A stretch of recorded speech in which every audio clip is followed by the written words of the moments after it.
Narito na ang mga malalaking balitang Central Luzon ngayong araw. Commercial establishment sa Angeles City nasunog. Economic recovery plans ng susunod na administrasyon inaasahan ng mga business leaders sa Pampanga. No contact apprehension malapit nang ipatupad sa North Luzon Expressway. At bagong kagamitan at makinarya ipinagkaloob ng City Agriculture and Veterinary Office sa mga magsasakang Fernandino.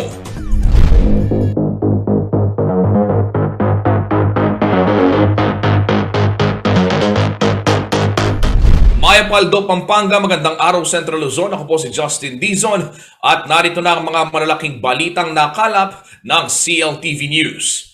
4 sa 7 probinsya ng Central Luzon ang naghalal ng magkakapamilya na opisyal sa Kapitolyo.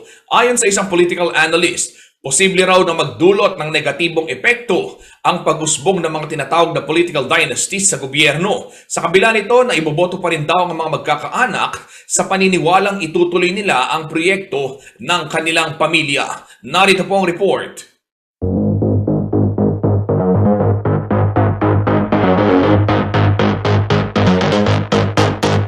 Sa katatapos lamang na halalan 2022, muling namayagpag ang ilang magkakapamilya sa iba't ibang lalawigan sa Central Luzon. Sa Aurora, naluklok ang mag-amang Christian Noveras at Gerardo Noveras bilang gobernador at vice-gobernador.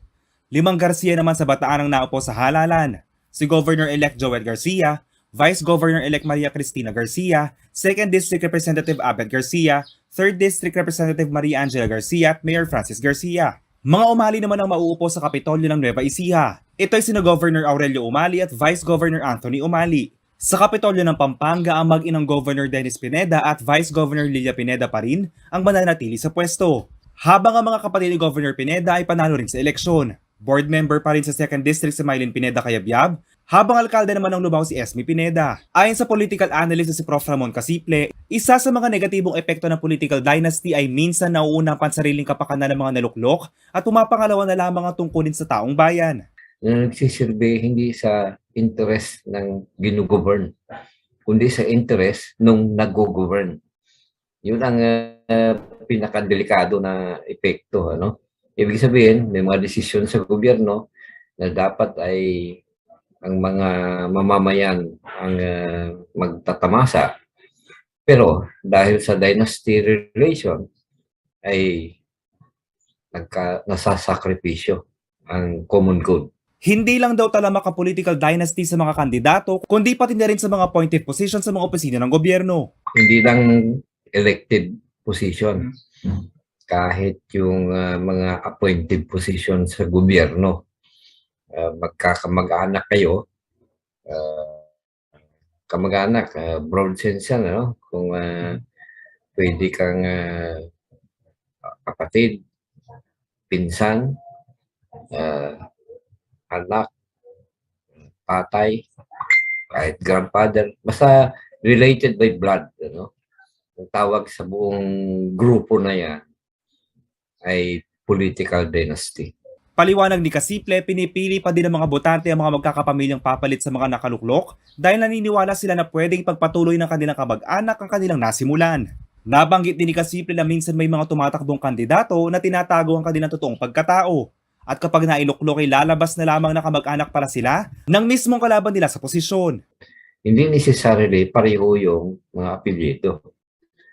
Kung hindi ka botante ka, hindi ka magre-research, ay magkakaproblema ka. Baka na, akala mo, okay yung tao kasi yung presidente sa sarili. At the end of the day, yung palang naglalabanan, magkakamag-anak. So, hindi mo napili yung isa, yung kabila na malamang walang record sa iyo, pareho rin palang dynasty yan. Samantala, maaalala na ni-reject ng 17th Congress ang pagpapasa ng anti-political dynasty bill. Ayon sa Kongreso, anti-democratic daw na sabing batas. May mga ipinasa din na anti-dynasty bill bago ang 18th Congress, ngunit ito ay nasa pending status pa rin ng committee level. Noong nakaraang taon ay nabanggit din ni Pangulong Rodrigo Duterte na hindi kailanman maipapasa bilang isang batas ang anti-political dynasty bill hanggat hindi naaamyenda ng 1987 Constitution at mababago ang kultura ng gobyerno. JM De Jesus, CLTV News.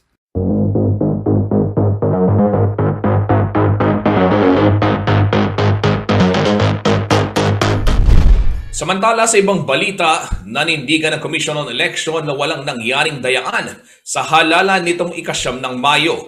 Ayon pa sa komisyon, maging ang poll watchdog na Parish Pastoral Council for Responsible Voting o PPCRV, sinasabing 100% tugma ang kanilang manual audit sa datos ng COMELEC. Narito pong detalye ng balitang yan.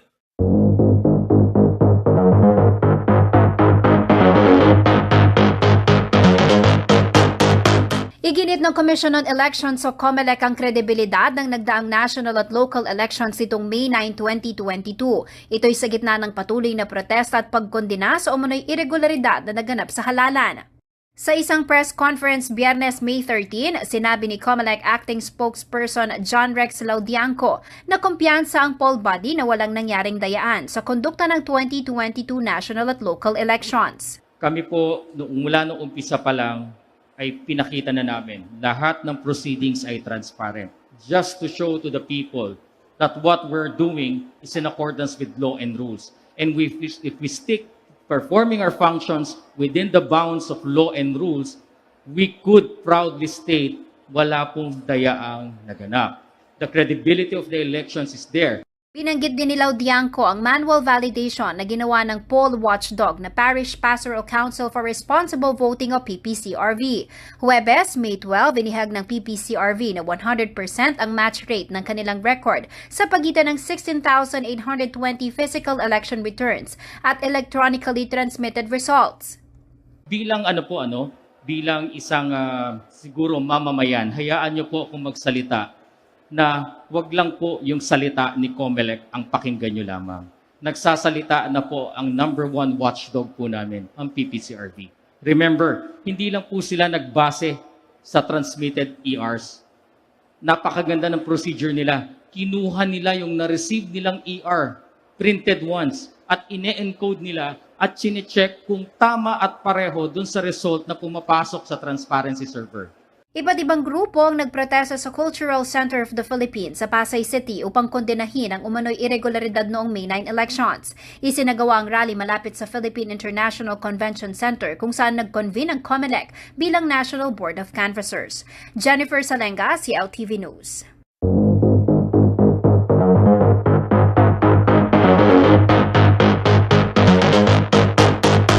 Sa ibang balita, hinimok ni Presumptive Vice President Sara Duterte Carpio ang kanyang mga supporter na maging mapagkumbaba at sila na mismo ang maunang lumapit sa mga supporter naman ng ibang kandidato. Sa kanyang online Thanksgiving event nitong Biyernes, sinabi ni Duterte na nangunguna sa partial and unofficial count para sa pagka-vice presidente na ngayong tapos na ang election season, kailangan na raw isantabi ang political colors. Dagdag pa niya, magpakumbaba na ang kanyang mga supporters dahil sila naman ang nanalo. Kailangan din daw nila ng suporta ng iba pa upang maging 100% ang bansa. Panahon na rin daw upang kalimutan ang kulay ng pagkakahiwa-hiwalay at tapusin na ang pamumulitika. Nanawagan din si Duterte sa lahat ng supporters na ipagpatuloy ang pagsuporta sa kanya at sa kanyang running mate na si Presumptive President Ferdinand Marcos Jr. dahil malaki ang kanilang responsibilidad sa mga Pilipino at bansa. Kailangan daw ng suporta ni Marcos Jr. upang magawa ang kanyang mandato bilang susunod na Pangulo.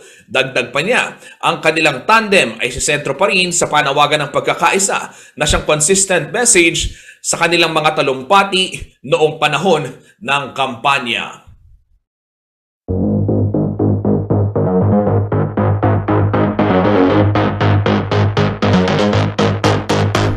Abangan sa pagbabalik ng CLTV Balitaan. No contact apprehension malapit ng ipatupad sa North Luzon Expressway.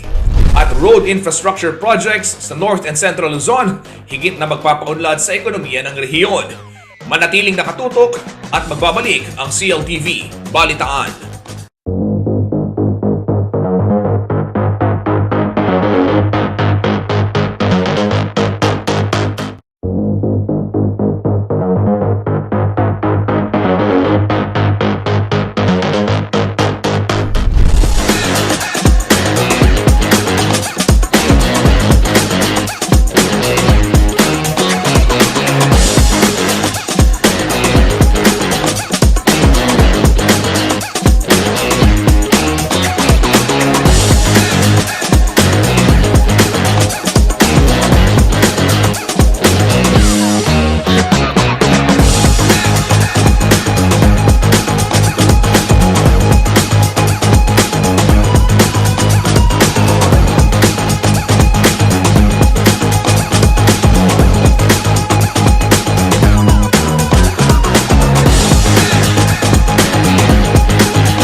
Nagbabalik po ang CLTV Balitaan, babalaho sa mga motoristang kaskasero. Pinaplansya na lamang ngayon ng Land Transportation Office katuwang ang pamunuan ng North Luzon Expressway ang pagpapatupad ng No Contact Apprehension Policy. Ito ang gagawing paraan ng panghuhuli sa mga overspeeding violator. Narito pong report.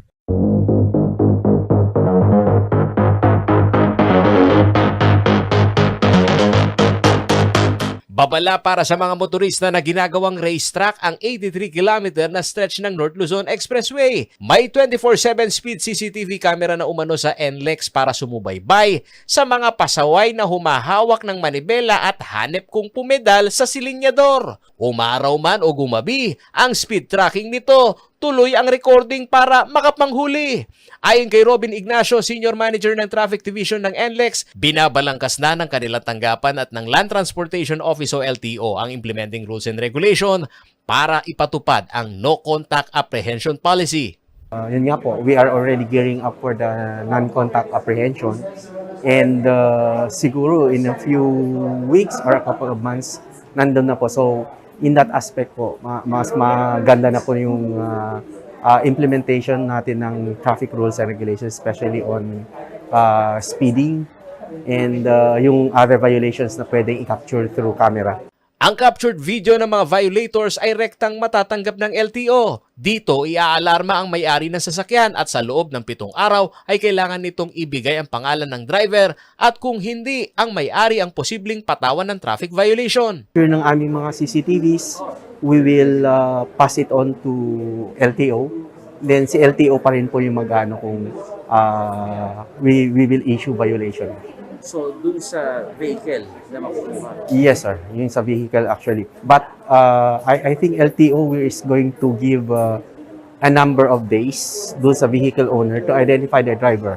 Otherwise, after those number of days, I think 7 days, if I'm not mistaken. After that, the violation will be imposed on the owner. Sa rollout ng pulisiyang ito, sabay sa teknolohiya gaya sa ibang bansa ang gagamitin ng NLEX. Hindi naman idinetalye ng NLEX kung saan ito nakaposisyon, ngunit sapat umano ang bilang ng mga ito, lalo na sa mga accident-prone zone. We have speed CCTVs along the expressway na, hindi ko lang maano. And also, yung mga cameras natin sa toll plazas, kasama po lahat yun sa equipment na magagamit para dito.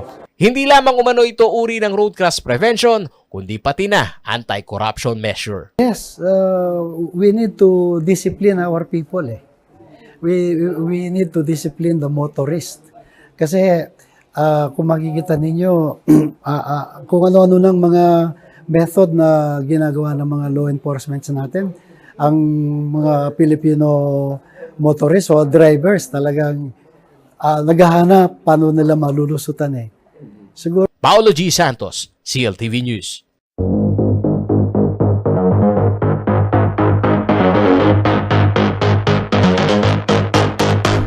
Samantala sa ibang balita, inaasahan raw na magtutuloy-tuloy ang mga road infrastructure projects sa Northern and Central Luzon kasabay ng pagpasok ng bagong administrasyon. Sa consultative meeting ng mga business leader ng Pampanga at ng Metro Pacific Tollways Corporation o MPTC, napag-usapan ang magiging takbo ng proyektong pang-infrastruktura na nakasunod umano sa blueprint ng economic zone ng Pampanga Megalopolis. May detalye ng balitang yan, si Paulo G. Santos.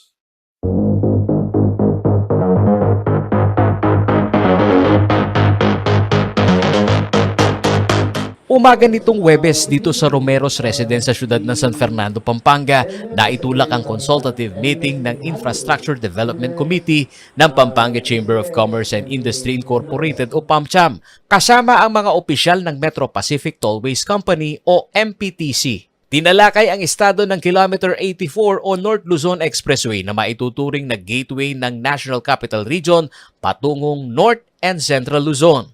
Ayon kay Roberto Tañada, Assistant Vice President for Government Relations ng MPTC, nakatutugon naman sila sa suwestyon ng mga business leader ng Pampanga, gaya ng pagsasaayos ng NLEX interchange sa San Fernando, road widening hanggang sa pagpapailaw ng bahagi ng highway. Seen that happen with many of the improvements in the interchanges. San Fernando, notably, di ba, yung interchange improvements yan.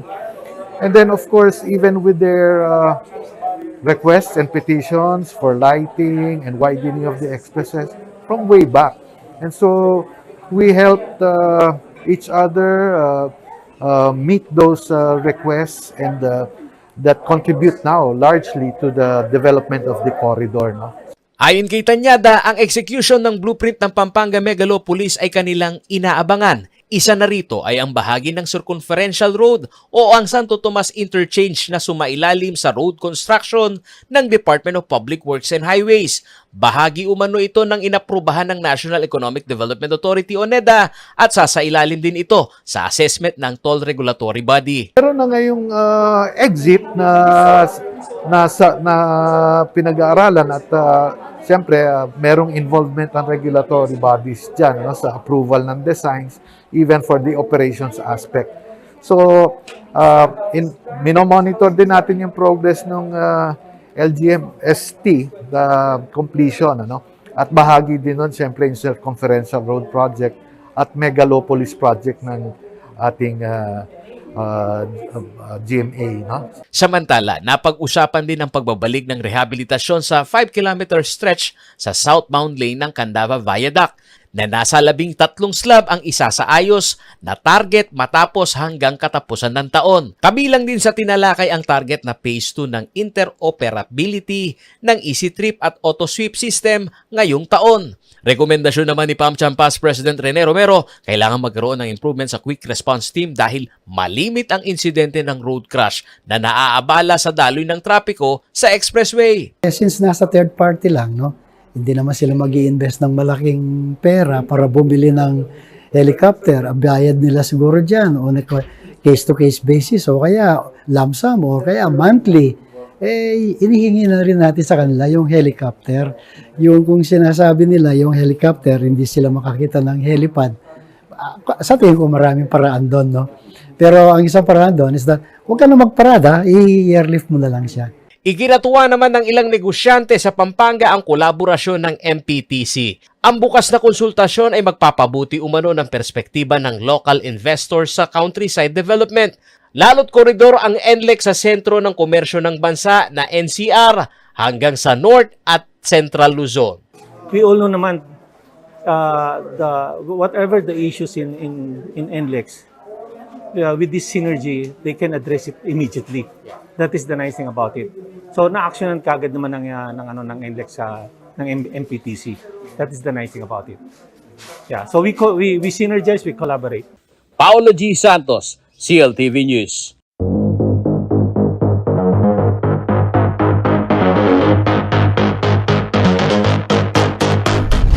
Abangan sa pagbabalik ng CLTV Balitaan. Commercial establishment sa Angeles City nasunog. Isang katao sugatan. Economic recovery plans ng susunod na administrasyon inaasahan ng mga business leader sa Pampanga. At ilang mga opisyal sa Pampanga dumalo sa Thanksgiving ni Presumptive Vice President Sara Duterte. Manatiling nakatutok at kami magbabalik.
Nagbabalik po ang CLTV Balitaan.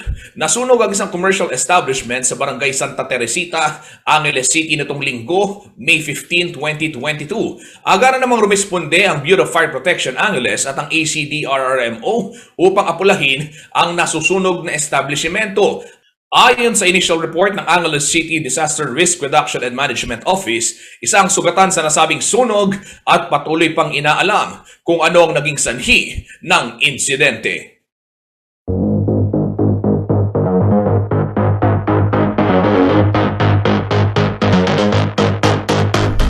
Dumalo ang ilang local officials ng Pampanga sa Thanksgiving party ni Presumptive Vice President Sara Duterte sa La Vista, Quezon City, gabi ng Huwebes, May 12. Sa mga larawan na ibinahagi ng City Information Office ng Angeles, makikitang kasama ni Mayor Duterte sina Governor Dennis Pineda, Mayor Carmelo Pogi Lazatin Jr., Representative John Lazatin, Representative Mikey Arroyo, Representative-elect at dating Pangulong Gloria Macapagal Arroyo, Representative Dong Gonzales at Representative-elect Ano York Bondok, kasama din ho si Board Member Maylin Pineda Cayabyab. Matatandang kamakailan lamang ay sinabi ni dating Pangulong Arroyo na proud siya sa mga naging pagboto ng Kapampangan sa tambalang Marcos Duterte na kanyang inindorso.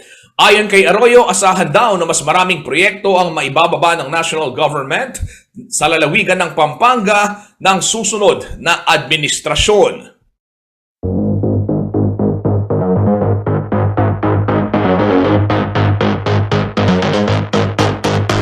Sa pagbabalik ng CLTV Balitaan, mga kaalyado ni dating Mayor Danilo Bailon na nanalo ngayong eleksyon, handa raw makipag-isa. At bagong kagamitan at makinarya ipinagkaloob ng Cavo sa mga magsasakang Fernandino. Manatiling nakatutok at magbabalik ang CLTV Balitaan.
Babalik ang CLTV Balitaan. Bagamat hindi pinalad ang mag-asawang Danilo at Aniway Bailon, ilan naman sa kanilang mga kaalyado ang wagi sa katatapos lamang na halalan. Panawagan nila ngayon sa mga hindi nila kapartido magkaroon ng pagkakaisa dahil tapos na raw ang eleksyon. Narito ang exclusive report ni Paulo G. Santos.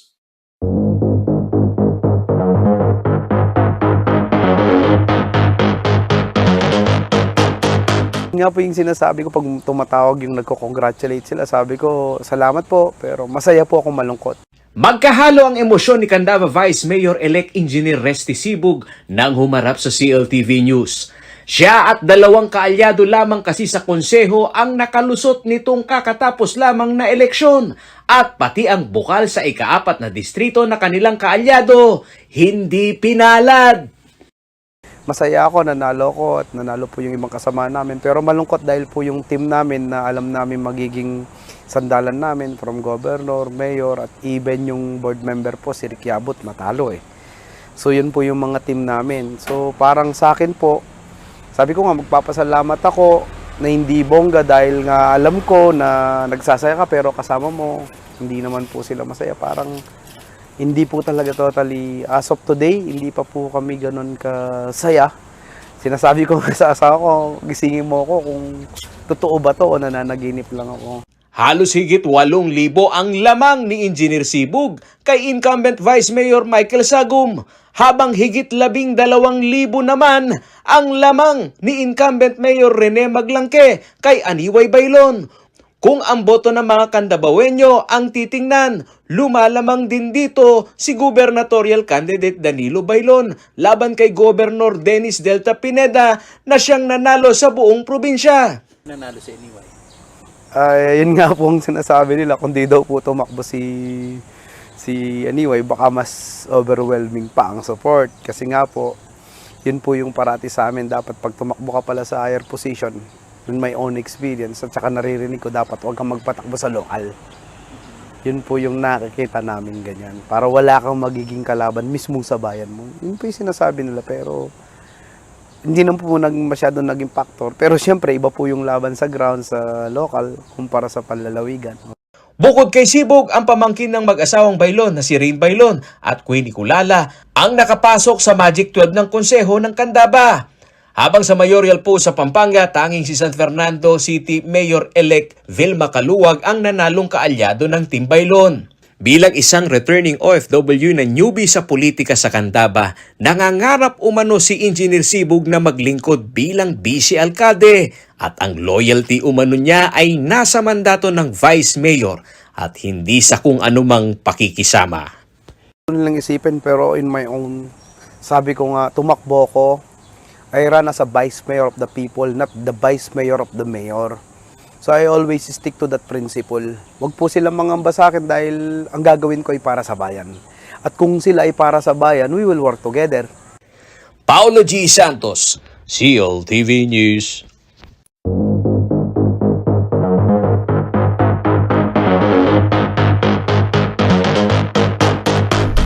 Sa ibang balita, aabot sa 150 magsasakang Fernandino ang nakatanggap ng iba't ibang kagamitan at makinaryang pangsaka. Layon ho ng programa na matulungan ang mga food producer at mapatas pa ang agricultural production ng syudad. Narito pong report.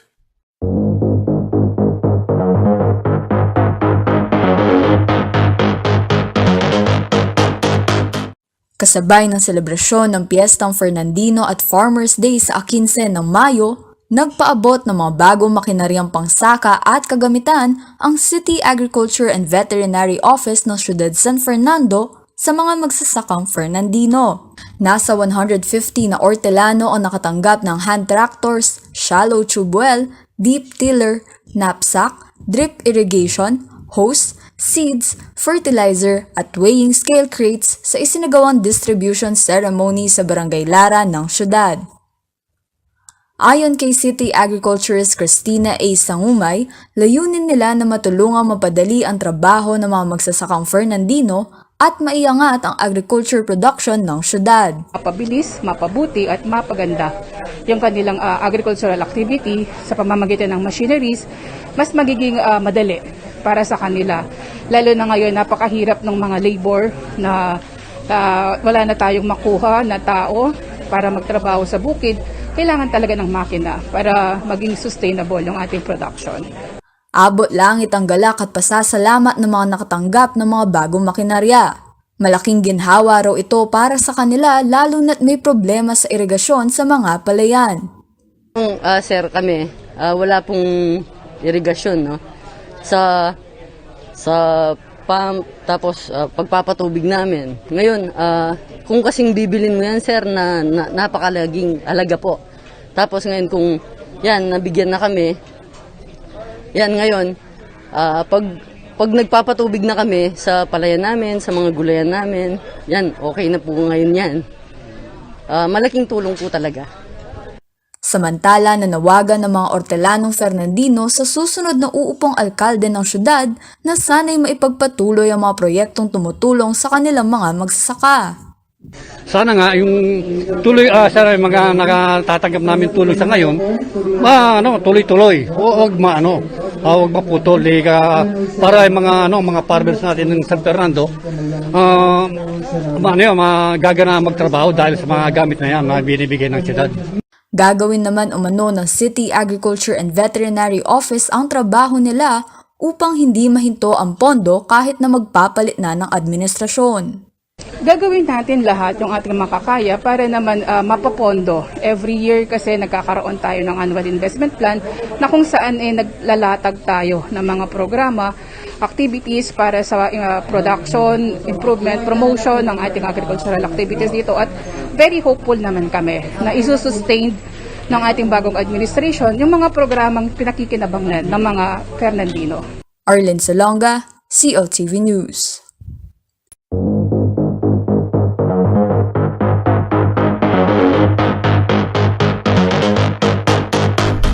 Sa puntong ito, alamin naman natin ang magiging lagay ng panahon mula kay Ginoong Manny Esguera, ang Chief Weather Forecaster ng Pag-asa Clark.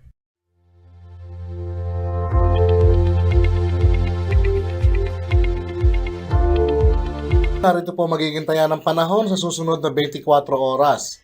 Frontal system po nakakaapekto ngayon dito sa may extreme northern Luzon at Intertropical Convergence Zone naman po o ITCZ ang nakakaapekto sa Mindanao. Samantala po ang Batanes, Babuyan Islands at ang kasama na rin po dito ang Ilocos Norte ay magiging maulap po ang papawiri na may inaasahan po mga kalat-kalat ng mga pag-ulan, pagkidlat at pagkulog dulot po ng frontal system. Ang Mindanao po, Central Visayas, kasama na rin po ang Eastern Visayas at Palawan, ay maulap din po ang papawiri na may mga kalat-kalat ng mga pag-ulan, pagkidlat at pagkulog dulot po ng ITCZ or Intertropical Convergence Zone. Samantala po ang Metro Manila at nalalabing bahagi pa ng bansa ay asahan po na bahagya hanggang sa Komisyon ay magiging maulap pa ang papawirin, pero meron lamang po tayo inaasahan mga isolated rain showers at thunderstorm. Ito po ay dulot ng mainit na easterlies at ng localized thunderstorm. Ang forecast po natin sa mga pag-ulan ngayon ay simula po mga bandang hapon o gabi ay posible po tayong makaranas ng mga pag-ulan. Ito po ay dulot ng mga localized thunderstorm. So sa ngayon po pinag-iingat po ang lahat dahil kuminsan po ay very intense po yung mga pag-ulan na dulot po ng thunderstorm. So huwag pong magtataka, wala po tayong bagyo at wala rin po tayong LPA na binabantayan sa loob at labas ng PAR. So pinag-iingat po ang lahat at pinaghahanda po, magbaon po ng gamit panangga sa ulan, panangga sa araw.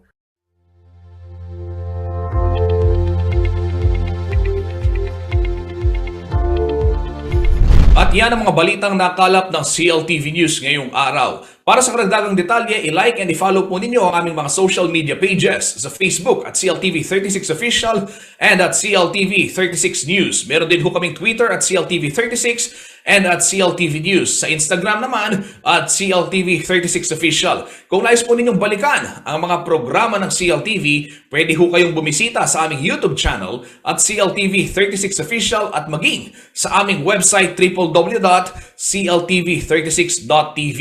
Mapapanood din ho nationwide ang mga programa ng CLTV via Signal Channel 115 at dito naman ho sa Central Luzon sa ating 39 cable partners at syempre sa Free TV Channel 36. Kabalan ka riyon, samahan ho natin mamayang alas 6 ng gabi si Jennifer Salenga para sa karagdagang detalye ng mga balitang Central Luzon na dapat nating malaman. Sa ngalan po ng buong puwersa ng CLTV News and Current Affairs, ako po si Justin Dizon. Ito ang CLTV Balitaan. Maraming salamat po.